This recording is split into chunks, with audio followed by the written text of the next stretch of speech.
शुक्लांबरधरं विष्णुं शशिवर्णं चतुर्भुजं प्रसन्नवदनं ध्यायेत् सर्वविघ्नोपशान्तये अगजाननपद्मार्कं गजाननमहार्निशम् अनेकदन्तं भक्तानाम् एकदन्तमुपास्महे। ओं गं गणपतये नमः। ओं శ్రీమాత్రే నమః। ఓం శ్రీ గురుభ్యో నమః। మా ఆది ఆస్ట్రాలజీని చూస్తున్నటువంటి మీ అందరికీ కూడా పేరు పేరున నా హృదయపూర్వక నమస్కారాలు. నా పేరు వాడ్రేవు ఆదినారాయణరావు శర్మ. నా నంబర్ 7075389589 7075389589. మీరు మీ జాతకాలు తెలుసుకుంటే మీ date of birth, time of birth, place of birth ఇవన్నీ మన ఇప్పుడు చెప్పిన నెంబర్కి మీరు పంపించినా లేకపోతే కింద స్క్రోల్ అవుతున్న నెంబర్కి సేమ్ ఒకటేనండి పంపిస్తే చాలా మంచిది, మేము చూస్తూ ఉంటాం. అలాగే వాట్సాప్లో మెసేజ్లు పెట్టండి. ఇప్పుడు మనం 25 మే నుంచి 31 తారీఖు మే వరకు కూడా 12 రాశుల వారికి ఎలా ఉండబోతుందో తెలుసుకుందాం. మకర రాశి. మకర రాశి వారికి ద్వితీయ భావంలో రాహువు ఉన్నాడు. అంతగా కుటుంబంలో డెవలప్మెంట్స్ కానివ్వడండి, కానీ గురుదృష్టి ఉండడం వల్ల ఫైనాన్షియల్గా ఇబ్బంది పడరు. కుటుంబంలో కూడా మీకు సౌఖ్యం కలగడానికి అవకాశం ఉంది. కానీ దగ్గర ప్రాంత ప్రయాణాలు చేయడము, మీ చెల్లెల్ని కలవడము, కొత్త కొత్త వెంచర్స్ స్టార్ట్ చేయడం. వెంచర్స్ కంటేనండి ఆలోచనలు ఎక్కువ వస్తుంటాయి. మీకు ఆలోచనలు బాగా వస్తుంటాయి. కార్యరూపం దాల్చడము, ఎక్కువ షార్ట్ జర్నీస్కి మీరు ప్రాముఖ్యత ఇస్తుంటారండి. మకర రాశి వారికి, మకర రాశి వాళ్ళకి ఫోర్త్ హౌస్ లార్డ్ కూడా సప్తమంలో ఉన్నాడు. ఈ కనెక్షన్ కూడా ఫారిన్ సంబంధించిన వ్యవహారాలే. సో చదువు రీత్యా బహుశా మీరు విదేశాలు వెళ్తారేమో, మీకు కంఫర్టబుల్నెస్ ఎక్కువగా ఉంటుంది. చంద్రుడితో కలిసిన కుజుడు కాబట్టి. అలాగే భూములు, వాహనాలు మీకు కలిసి వచ్చే అంశాలు చెప్పచ్చు. రవిబుధుల కాంబినేషన్ వల్ల పంచమస్థానం రవిబుధులు బ్రహ్మాండంగా ఉన్నారు. అంటే పుత్ర సంతానము జననము, పుత్రికా సంతాన యోగం కలగడానికి, ఫైనాన్షియల్ అకౌంట్స్ సంబంధించిన వాళ్ళకి, ఆస్ట్రాలజర్స్కి చాలా మంచి కాలం. అంతేకాకుండా మీరు రాజకీయ రంగంలో ఉంటే ఉన్నతమైన పదవులు రావడానికి అవకాశాలు ఉన్నాయి. వేళపడ్డ భోజనం చేయడము, ధర్మకార్యాలు, శుభకార్యాలు చేయడము, మాట నేర్పడతనం పెరగడం, ఇవన్నీ మీకు రవిబుధులు బాగా ఇచ్చారండి. ఆరోభవంలో గురుడు మీకు సర్వదా శ్రేష్టంగా ఉంటాడు. గురుడితో కలిసి చంద్రుడు కాబట్టి శత్రుభయం లేకుండా, రుణభయాలు లేకుండా హాయిగా సంపూర్ణమైన ఆరోగ్యవంతుడిగా, ఐశ్వర్యవంతుడిగా ఉండడమే కాకుండా మీరు మీ మేనమాల వల్ల వచ్చే అదృష్టంగా మీకు కలగబోతుందండి. కాంపిటీషన్ ఎగ్జామ్స్లో ఏమైనా ఉంటే విజయం సాధిస్తారు. సప్తమ స్థానంలో చంద్రుడు కలిసి కుజుడు కాబట్టి చంద్రమంగళ యోగంలో ఏర్పడి మీకు భూములు కొనుక్కోవడానికి, వాహనాలు కొనుక్కోవడానికి అవకాశం ఎక్కువ. భార్యాభర్తలకు అనురాగము, కొత్త కొత్త పెళ్ళిళ్ళు అవ్వడం అవకాశం ఉంది. కానీ కేతు అష్టమంలో ఉండడం తప్పు. ఆరభావంలో గురుడు, అష్టమంలో కేతు కొద్దిగా మిమ్మల్ని సప్తమ భావానికి కొద్దిగా ఇబ్బంది కలిగిస్తూ ఉంటారు. ఇద్దరు పాపుల మధ్యలో సప్తమ భావం ఉండిపోతే కొద్దిగా ఆ భావాన్ని కొద్దిగా వీక్ అయిపోతుంది అంటాం, జనరల్ శాస్త్రం చెప్తూ ఉంటుంది. ఇక అష్టమంలో కేతు ఉండడం వల్ల మీకు ఆరోగ్య విషయంలో కొద్దిగా ఇబ్బంది కలుగుతూ ఉంటుంది. అంతేకాకుండా భాగ్యస్థానానికి చెడుదృష్టింది కాబట్టి భాగ్యం వృద్ధి కాదు. అంటే విదేశాలు వెళ్ళడము, చదువు రీత్యా తగ్గిపోతూ ఉంటుంది అన్నమాట. అలాగే ఇంట్రెస్ట్ తగ్గిపోతూ ఉంటుంది. అంతేకాకుండా మీకు వ్యాపారాభివృద్ధి కూడా, వ్యాపారాలు నష్టాలు రావడానికి అవకాశం ఉంది. కానీ ఉద్యోగ రీత్యా మాత్రం బాగా ధనం సంపాదించుకుంటారండి. అందులో ఏమీ తేడా లేదు. పైగా ఫైనాన్స్ రంగంలోనూ, వ్యాపారాల్లోనూ, ఫైనాన్స్ రంగంలోనూ, బ్యాంకింగ్ రంగంలో కూడా వాటిలో మీరు బాగా మంచి విజయం సాధిస్తారు. కొంతమందికి వేదశాస్త్ర పండితులకి, ఆగమ శాస్త్ర కోవిదులకి బ్రహ్మాండంగా మంచి బాగా డెవలప్మెంట్స్ ఉంటాయండి.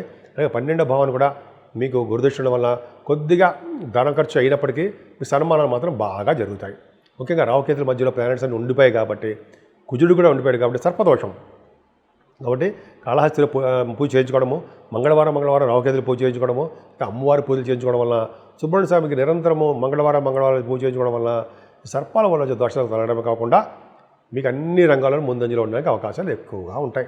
12 రాశుల వారికి, మేషరాశి నుంచి మీనరాశి వారికి కూడా 12 రాశుల వారికి చెప్పదగ్గ సూచనలు, రెమెడీసు, పరిహారాలు అంటాం కదా. ఏంటయ్యా అంటే ముఖ్యంగానండి ఈ వారం మొత్తం కూడా ఇందాక అన్ని చాలు చెప్పినట్టుగానే రాహుకేతుల మధ్యలో బాగా ఉండిపోయాడు ప్లానెటరీ పొజిషన్స్. అందుకనే మంగళవారం రాహుకే పూజలు చేయించుకోవడం వల్ల అద్భుతంగా ఉంటుందండి. మనకి మీకు తెలిసి రావుకాల పూజలు అంటే అమ్మవారి గుళ్ళు బ్రహ్మాండంగా చేస్తారు. సర్పదోషం కోసం కొంతమంది ఏమో ఆశ్లేషబాలని, కొంతమంది సర్పదోషం కోసం పూజలు చేస్తుంటారు. అదొకటి. కాళహస్తిలో పూజ చేయించుకోవడం వల్ల రాహుకాలం వల్ల, రాహుకేతు వల్ల వచ్చే దోష పరిహారం అయిపోతూ ఉంటాయి. అదొకటి ఉందండి. అంతేకాకుండా కుజుడు కూడా సర్పదోషం. కుజుడు కూడా నీచ స్థితికి వెళ్ళిపోయాడు కదండి. అదే రియల్ ఎస్టేట్ రంగంలో వాళ్ళకి ఏం లాభాలు లేవు, అంతా డల్గా ఉంటారు, నష్టాలు రావడానికి అవకాశం ఉంది. అందుకని సుబ్రహ్మణ్య స్వామి కళ్యాణాలు, సుబ్రహ్మణ్య స్వామి ఆరాధనలు, వీలుంటే మోపిదేవి ఊళ్ళో అలా సుబ్రహ్మణ్య స్వామి ప్రతిష్ఠ చేసుకోవడం వల్ల చాలా మంచి ఫలితాలు కలుగుతాయండి. కాలసర్పదోషంలో ఉన్న ప్రతి రాశి వారికి కూడా ఏ రాశి వారికి అభివృద్ధికరంగానూ సంతోషంగానూ ఉండడానికి అవకాశాలు తక్కువ ఉంటాయి. ఈ నెల మొత్తం కూడా మనకి ఎంత అద్భుతమైన కాలం కాదని చెప్పొచ్చు. అలాగే జ్యేష్ఠ మాసం కూడా వచ్చేసింది. కాబట్టి కొద్దిగా జాగ్రత్తగానే ఉండాలి మనం. కాబట్టి ఈ అసలు దోషాలు పోవాలంటే యాక్చువల్గా సుబ్రహ్మణ్య స్వామి అవి మేము పూజించడం కాకుండా వెంకటేశ్వర స్వామి ఆరాధన చేయాలండి. వెంకటేశ్వర స్వామి ఆరాధన చేసిన వాళ్ళకి, వెంకటేశ్వర స్వామి దగ్గర అఖండ దీపారాధన పెట్టిన వాళ్ళకి, వెంకటేశ్వర స్వామికి తులసి మాలతో పూజ చేసుకున్న వాళ్ళకి చక్కటి ఫలితాలు, అదృష్టం తోడవుతూ ఉంటుంది. అంతేకాకుండా ఈశ్వరాభిషేకాలండి. ఈశ్వరుడికి మల్లెపూలతోనూ తులసి దళాలతో పూజ చేసుకుంటే ఐశ్వర్య సిద్ధిట. అది ముఖ్యంగా మీనరాశి గురించి చెప్పగల అంశం ఏంటంటే, ఈ మీనరాశి కాదు అన్ని రాశులు వాళ్ళు కూడా ఈశ్వరుడికి ఇప్పుడు మనన్నీ కూడా మల్లెపూలు బాగా వస్తుంటాయండి.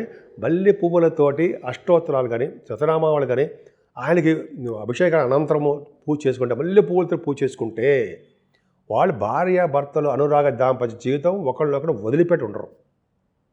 పెళ్ళి కాని వాళ్ళకి పెళ్ళి అయి తీరుతుంది. నేను చెప్పేది కాదండి, ఈ శాస్త్రం ఏం చెప్తుందో మన బుక్స్లో మనం అంత పెద్దవాళ్ళు ఏం చెప్పారో అది చెప్తున్నా మీకు తెలియదేం కాదు. మల్లెపూలతోటి పూజ చేసుకోవడం సర్వదా శ్రేష్టం. అలాగే శివుడికి మల్లె పువ్వులతోటి, అలాగే కొంతమంది మారేడు దళాలతోటి, అంతేకాకుండా మనం చెప్పే తులసి దళాలతోటి మారేడు దళాలతో పూజ చేస్తే ఐశ్వర్య సిద్ధి, అఖండ ధన ప్రాప్తి, రాజయోగ ప్రాప్తి అంటారా అదొకటి. సో ఈ విధంగానండి మనకి ఏది వీలుంటే అది, మనకి భగవంతుడి బుద్ధి ఎలా పుట్టిస్తే అది, అలాగే మనం పూజలు చేసుకోవడం వలన, ముఖ్యంగా దేవుడికి దగ్గర అవ్వడం వలన, స్వామివారు నిరంతరం మనస్ఫూర్తిగా కొలవడం వల్ల ఎన్ని పనులు ఉన్నా సరే ఒక్క 5 నిమిషాల పాటు స్వామివారు మీకు ఏ దేవుడు ఇష్టం ఉంటుంది ఆ దేవుడు, అమ్మవారైనా సరే, అమ్మవారు కనకదుర్గాదేవి అమ్మవారు, తర్వాత మన శ్రీశైల బ్రహ్మరామమ్మ వారికి ఉన్న పట్టు పవర్ అంతా ఇంత కాదు కదండి. పైగా మనం చాలా పుణ్యక్షేత్ర దర్శనాలు చేసుకుంటాం కదా, ఆ పైగా అమ్మవారి యొక్క దర్శనాలు చేసుకుంటాం కదండి.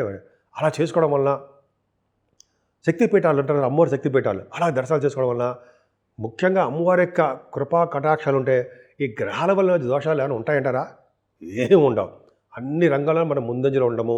భార్యాభర్తలు, పిల్లలు, మనంతా సుఖ సౌఖ్యాలతోటి ఎప్పుడూ ఆనందంతో ఐశ్వర్య ప్రాప్తి ఉండడంతో పాటు తృప్తిగా అన్ని రంగాల్లో ముందంజలో ఉండేట్టుగాను మీరు ఉంటారని, ఎప్పుడు తృప్తిగా, ఎప్పుడు ఆహ్లాదకరంగా, సంతోషంగా నవ్వుతూ ఉంటారని ఉండాలని మనస్ఫూర్తిగా కోరుకుంటున్నాను.